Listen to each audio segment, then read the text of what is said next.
radio interview yesterday for two bill approaches. It's still your preference for one big, beautiful bill, as you have said. Well, I like one big, beautiful bill, and I always have, I always will. But if two is more certain, it does go a little bit quicker because you can do the immigration stuff early.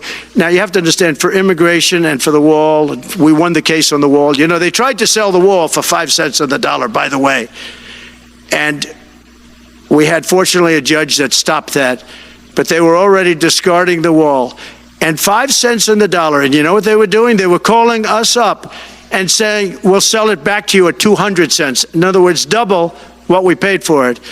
So they were going to buy it from this guy for 5 cents on the dollar. They were making deals. And fortunately, we had a very smart judge that stopped it cold.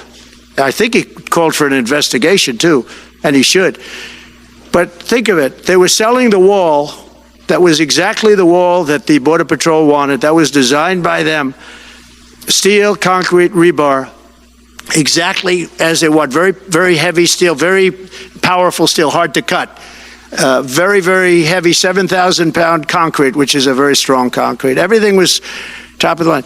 Very expensive. Would be double what we paid for it then, 6 years ago. But let me just tell you, they were selling it for 5 cents on the dollar to people, and those people were calling us, asking us to pay them 200 cents because it's a good deal because we can have it immediately. And you know what immediately is? Just leave it in place. No, the papers haven't written that, though. You know, that deal is like all the other things that these people do. These people either hate our country or they're very stupid. And I don't believe they're stupid because nobody can cheat on elections like they cheat and be stupid. They either hate our country or they're stupid.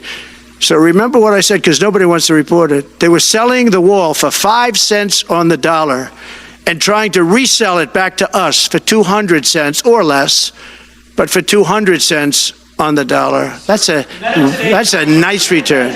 There's a popular expression which goes, every accusation is a confession, and it applies perfectly to the MAGA movement. What am I talking about? I'm talking about a bombshell new report which alleges that a Fox News employee leaked questions to the Trump campaign in advance of a January 2024 Fox News town hall down to the exact wording. But before we unpack all that, if you end up liking this video and you want to support the channel, please be sure to hit the like, subscribe, and alert bells before you go. All right, friends, for a number of reasons, this is a big damn deal. Not the least of which is that it is total hypocrisy if true, because similar allegations were made against ABC by the Trump campaign with no evidence whatsoever.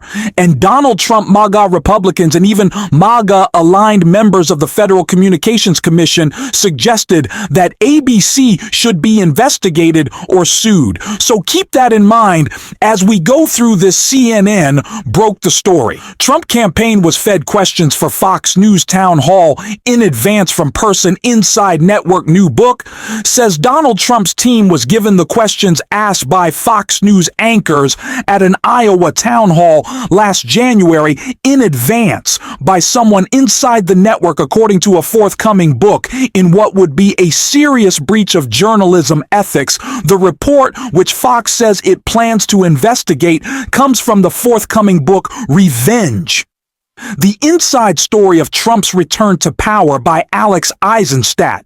A national political reporter at Politico, Eisenstadt conducted more than 300 interviews for the book and is based on internal memos, notes, and recordings, as well as regular reporting trips to Palm Beach and a flight with Trump aboard his plane in June 2023. In 2 excerpts shared exclusively with CNN, Eisenstadt describes a deep relationship between Trump and those within Fox News. Eisenstadt reports that in January 2024, then candidate Trump was set to hold a town hall with Iowa voters moderated by Fox News anchors Brett Baier and Martha MacCallum.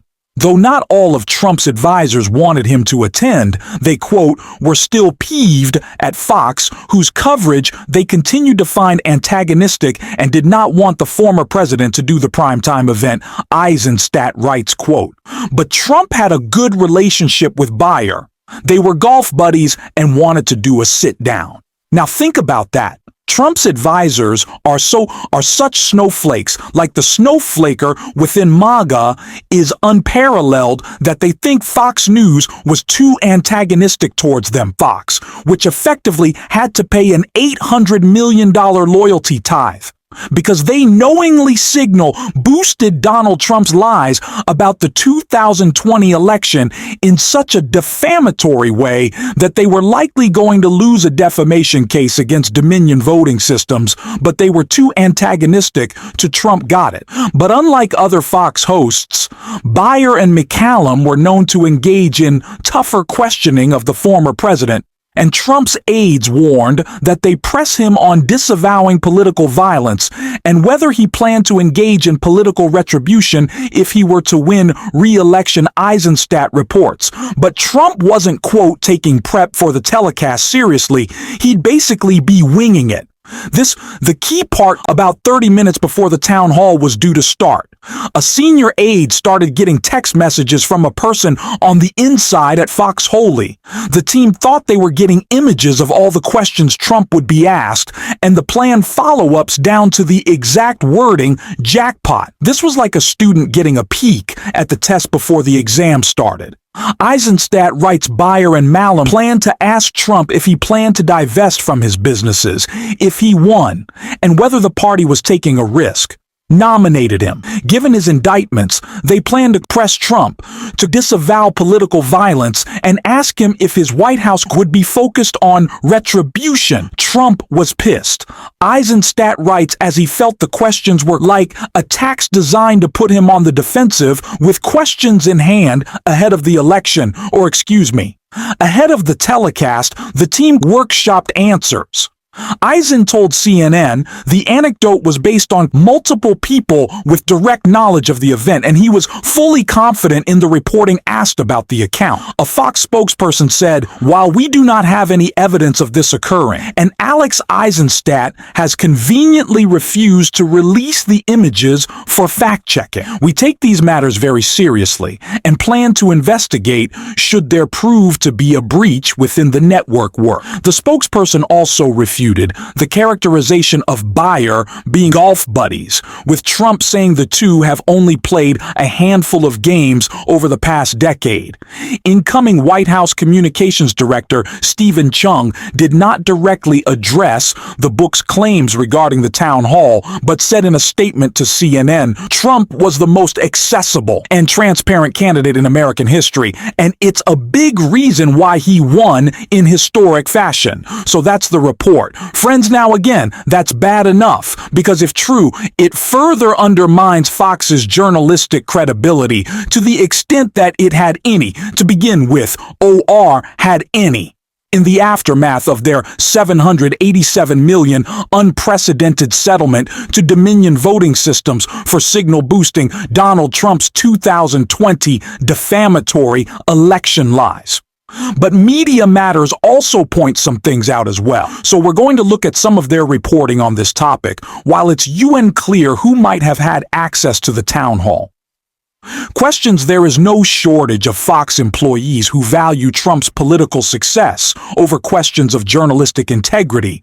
The network effectively fused with Trump's first-term White House, as several network hosts served as advisors, and a revolving door opened up.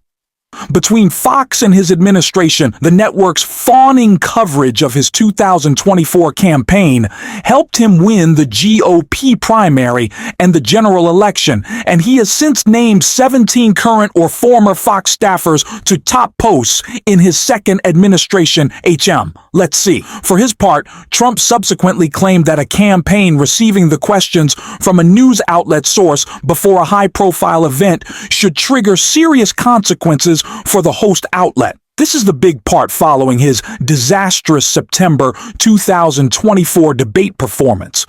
Trump alleged on his True Social platform that people are saying that Comrade GS had the questions from fake news. ABC, I would say. It is very likely he went on to claim that if that were the case, ABC's license should be terminated. And it goes on to provide the tweet. The former president's claims were total garbage in a reflection of his poor information diet. Trump subsequently made clear he was running with claims of a random XP poster whose profile stated, "Black insurrectionists, I follow back true patriots who claim to be in possession of an affidavit from an ABC whistleblower which alleged that the Harris campaign had given sample questions." ABC categorically denied black insurrectionist claims, and the documents he eventually released was rife with inconsistencies which did not stop several prominent MAGA influencers and Fox Business host Maria Bomo from running with it. The Associated Press subsequently revealed that, quote, "Black insurrectionist was a white man who has repeatedly been accused of defrauding business partners and lenders." Trump's threats of government retaliation, however, are deadly serious when Brendan Carr, a Republican FCC member and author of Project Chapter on the Commission, was asked about the controversy during a House hearing. He would not answer if he believed that the FCC had grounds to revoke the ABC license after the debate. Trump has since named Carr to replace the current FCC chair, and Carr subsequently suggested in a letter to Bob Iger, CEO of ABC's parent company Disney, that his FCC would closely scrutinize ABC's affiliate agreements. So let's think about this. Folks, Trump has repeatedly threatened to use lawfare as a citizen, as a very wealthy, very influential private citizen, and also the levers of state power, including the DOJ and FCC, to go after elements of the media that he thinks is dishonest or too critical of him. And he has very well-placed influential sycophants who will be running these agencies who are signaling that they are inclined to do just that. And yet we have this bombshell report suggesting that every accusation is a confession. There's no evidence that Vice President Harris received information in advance of ABC, as we discussed in the Media Matters report. But there seems to be at least some evidence and a credible allegation that Fox fed Trump questions in advance.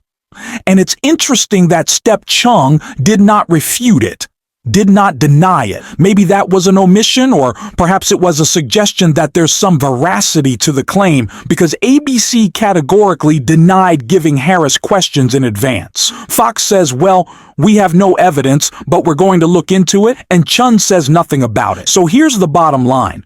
Wouldn't be the first time that MAGA has pointed fingers on a particular issue, and it turns out that they're guilty of the very sort of behavior that they're calling out. And more often than not, the people that they're accusing are not guilty of that sort of behavior. But this is a pretty big deal, and it's something that should be taken seriously. And we should also be posing this question to MAGA Republicans every chance we get. Where did you fall on Trump threatening ABC and CBS and other media outlets? And if you supported that, do you support threats against Fox News's business license or Fox News's business operations?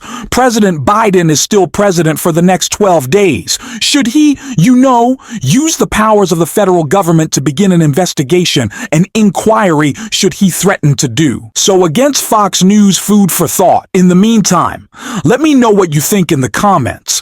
And if you want to help boost this video and you enjoy, you can hit that subscribe button, you can leave a like on this video, and if you're stuck around to the end, you can drop a blue heart in the comments, or just say, hi, thank you for your support, and until next time, I'll see you soon.